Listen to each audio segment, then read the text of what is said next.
Hi, this is Dr. John Denartini, who is a man with a mission on the planet. And I met Dr. John over 12 years ago on the middle of his mission. And it's taken me 12 years to wake up that I should be helping him more. So, John, I attended your session the other day, and you talked about a number of things. And I'd like you to sort of introduce yourself to the audience of thatchannel.com and tell them a little bit about you. I say to you, you're the best teacher that I've met of all the master teachers.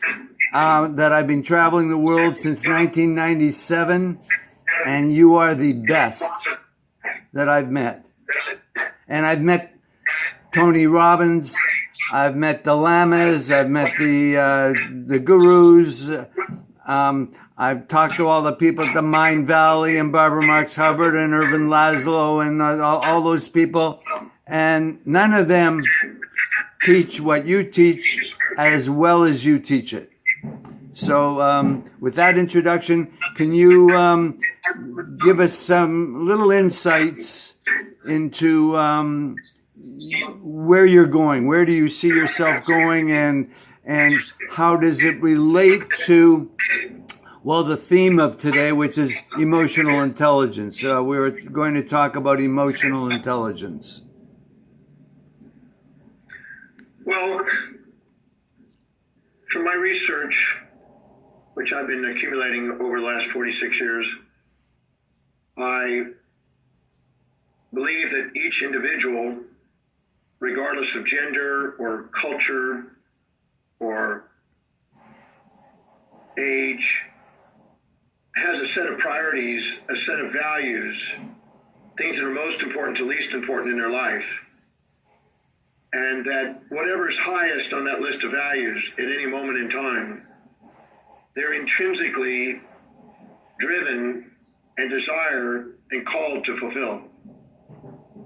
And that's unique, like a fingerprint or a snowflake, to each individual. And when people congruently align themselves and have strategies to fulfill what they're most inspired to fulfill, they excel. And they awaken, and they expand, and they give themselves permission to do extraordinary things on the planet.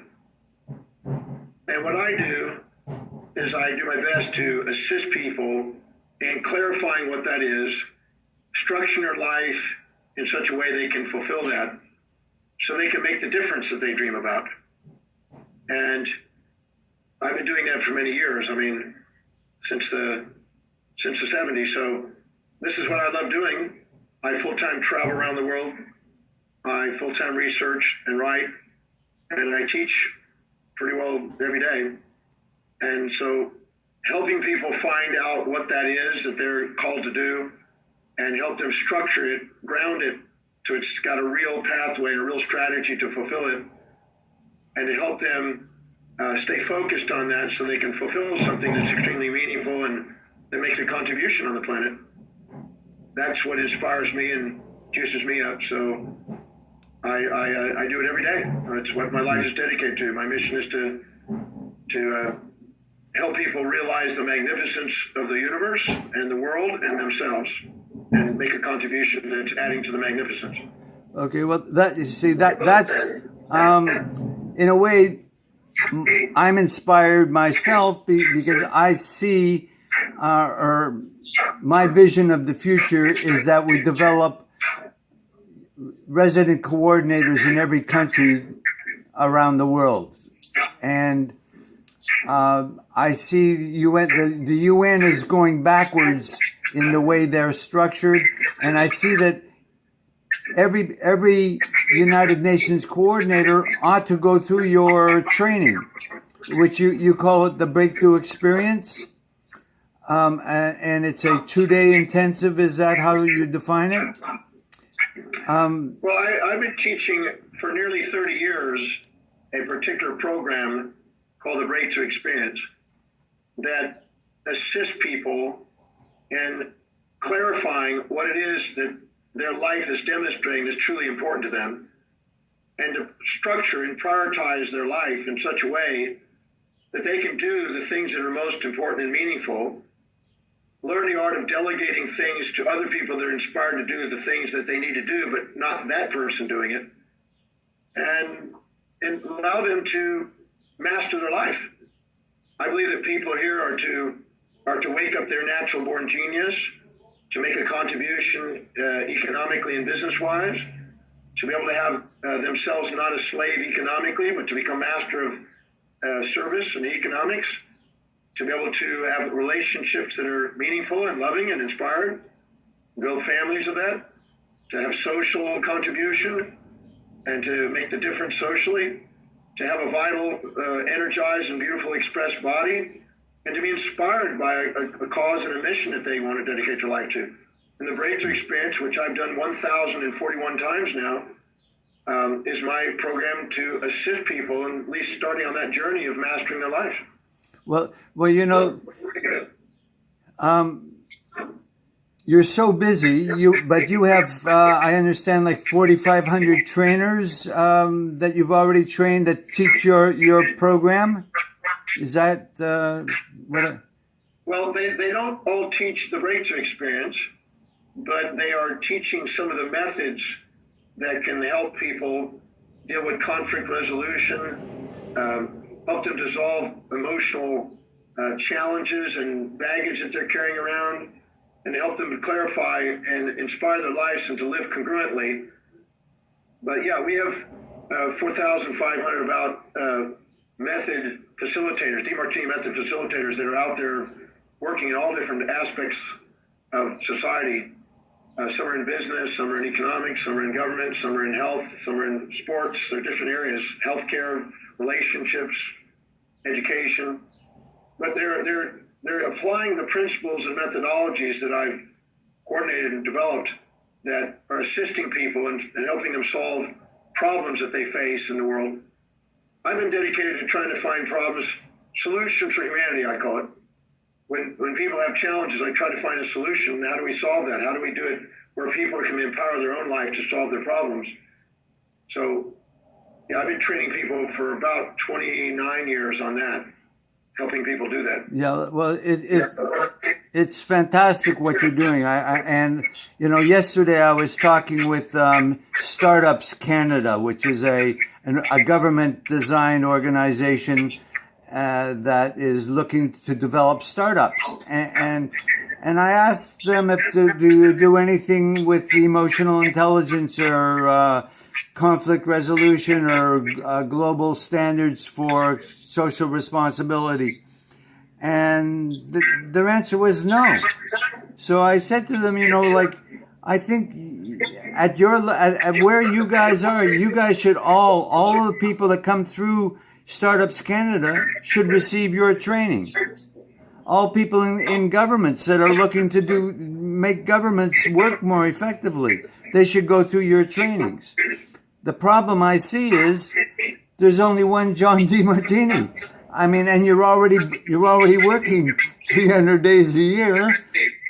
And I know you're just squeezing this interview in between when you're on a 10-day session. If I were able to make an arrangement with our government to say, yeah, we should do this, we can't get any time with you. You know, like we can get these little half-minute splits. So do I have to organize people to go where you're going to be? So I need to get your schedule, and we'll get people to go to where you're going to be? Because it depends. I travel full time around the world, as you probably know, and I'm in many cities. I'm here for tomorrow. I go off to Australia. I think I've been in 17 countries in the last 6 weeks now. Awesome. And I do a lot of traveling, but if I know in advance, I can organize and coordinate being at different locations. But sometimes I'm pre-scheduled for months in advance. So I in those cases, if there's urgency, we have to do meetings on Skype, or we have to rendezvous or have to quickly do a flight in and flight out or these kind of things. It depends on the situation and the timing. But I dedicate my life to traveling the world and sharing the principles and teachings. And so I do that full time. That's what I do. But if we coordinate something, the gentleman that you were at that was in from Trinidad, I think you met possibly when you were there in Toronto. He's running for prime minister, I think, in the future. But he's having me come in December because I have a 2-day window in December that I can get into that country in between New York and South Africa. Amazing. So he's organizing where I slip through there and then quickly go back to Miami and then quickly off to South Africa. So he's coordinating that now for December. So it's just a matter of coordinating things. But today on Skype, we can get a lot done. So I'm grateful for our interactive media on Zoom and Skype and these other webinar formats. Yeah, this was really just an experiment for me to see how we might work together. And I wanted you to meet Rodine Stein, who's active in Canada in in emotional intelligence, and I'm trying to inspire her to get involved with you. To collaborate on how emotional intelligence might be designed to fit into the artificial intelligence models that they're developing. Because I think some thought needs to go into the artificial intelligence using the emotional constructs that you've discovered the efficiencies of how to approach emotional intelligence. I mean, there's many people that talk about it. I think that's wise. I think that's inevitable because they will be confronted by the need for that as far as the interface of human beings and robotics. For whatever it is, I was contacted the other day by a lovely lady named Beloved who is in New York. And you know that wheel that you gave me? Yes. The car, the wheel. It's the co-creation. I'm assuming you know that they're using it with the United Nations. They're using it because I saw it on her. She had it on all her paperwork. The thing that you created. Did she have it with a different color scheme or my color scheme? I think it was your color scheme. It was actually somehow you've influenced somebody who's got a copy of that's now using it because. Well, I did send it out. I did try and explain to people that the one that the other masters were using wasn't holistic in design. The one that Barbara Marx Hubbard designed, she's using all the 12 sectors, but she's not using the same color scheme.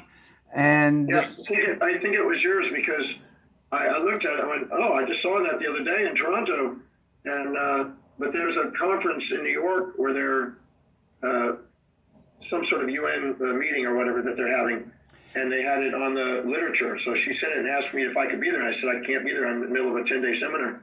Well, that's fantastic to hear that. It makes me feel like I'm having an effect somewhere. Yeah. Skipping over that, or maybe we shouldn't skip over that. I guess I'm struggling. I got so many thoughts going through my mind. How do you stay in touch with your network? Is it possible that your network can receive information through that channel or some other channel if we can't get that channel to be more effective, but that we can deliver your information through an internet delivery, community television structure? Well, once a month I have a webinar that goes out.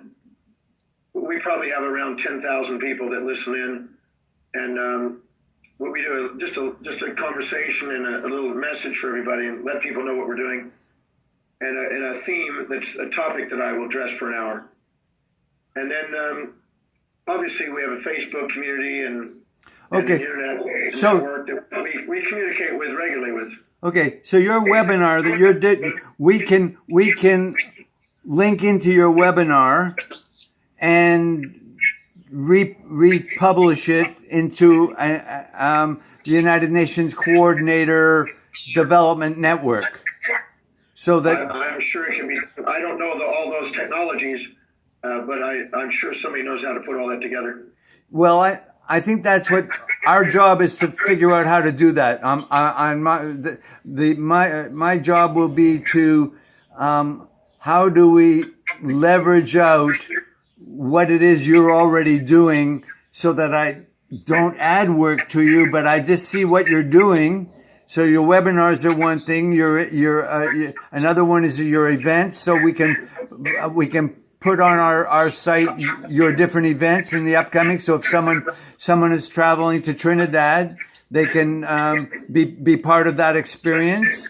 And Trinidad Tobago is also very well known for diving. So we could organize a diving tour along with it.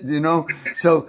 But that would be a separate thing that we don't want to do. But we want to make the opportunity for learning from you easier and more enjoyable. Not that I didn't enjoy. I always enjoy being around you. But imagine that when you go to Trinidad, there's 10 people from Canada there that are down there to meet you and do the diving and see how you're doing it in a what's called a third world country. Because Trinidad and Tobago, for example, I don't know if they have a UN resident coordinator, but we should find out if they have one, and that person should become the go-to person in your network in Trinidad Tobago. And your whole network, how many teachers do you have in Canada or in Toronto, for example? I don't know. I have to go and have somebody give me that exact data. I've been speaking in Canada in Toronto for about 30-something years. So there's quite a number of people that already understand what you're talking about. And they would be fodder for becoming the UN resident coordinator for Canada. Because I don't want to be that person. I want to train that person using your training. Yeah, I don't know all those answers. I don't know all the involvement in what's required in the training. I don't know all those responsibilities. I've looked it up and I've read about it, but I don't know all those things. That's something you're an expert in. I don't have all that knowledge. But and I have to. The key is to find somebody whose intrinsic values are the ones that are most congruent with the requirements and responsibilities and action steps that require. So there's no micromanaging needed. They just have a calling to fulfill the things that will serve people. It's wise to be selective in that and find somebody that's inspired to do that role, so they make the contribution. Okay. Well. Let's say that I'm going to run ahead like a bull in a china shop, as it were, and check in with you from time to time, and let's see what happens, because you haven't had your lunch yet, and I know you got to go on in another half hour, so respecting your time and everything, I feel really good about what happened today, even though I feel terrible about what happened today. But on balance, this is a big win. Well, everything is on the way, not in the way. So we look at it in a way where whatever happens in life, you ask, how specifically is this helping me go forward in achieving what my calling and mission is? And so there's no mistakes on our compadre that was unable to have the technology available today.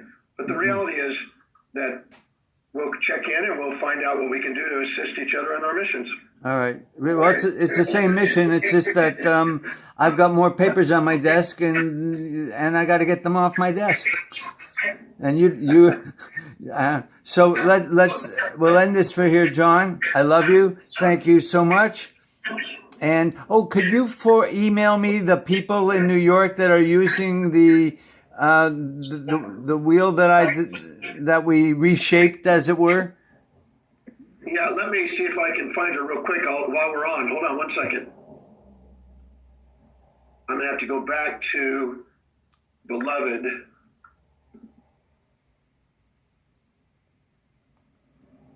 Okay, this is... Is she a student of yours, or what was her role?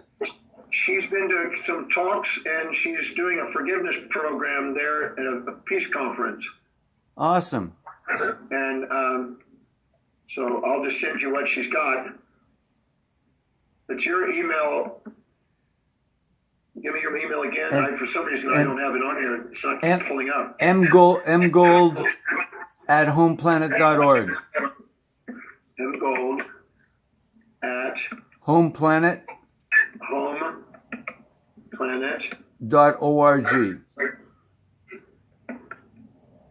.org. So I've got M Gold, capital M Gold, little M Gold, doesn't matter. Small. At home dot planet? No. Home Planet, one word. .com. Dot org. .org. Okay. I'm sending it that way. And let's see, if you don't get this, let me know, and I'll try to find another way to do it. But I have mgold at homeplanet.org, and I have all the attachments she sent, which has the invitations and details. And on there, I believe one of them had your circle. Okay, fantastic. So I appreciate that, and I appreciate you, and we'll keep the dialogue going. And my next objective is to try and bridge a conversation between yourself, and Rodine Stein. And that's my on me. So that's great. I look forward to meeting her. Okay, and we'll talk again soon, I hope. Yep. Okay. Thank you. All right. Thanks, John. God bless. Thank you. Bye. Bye.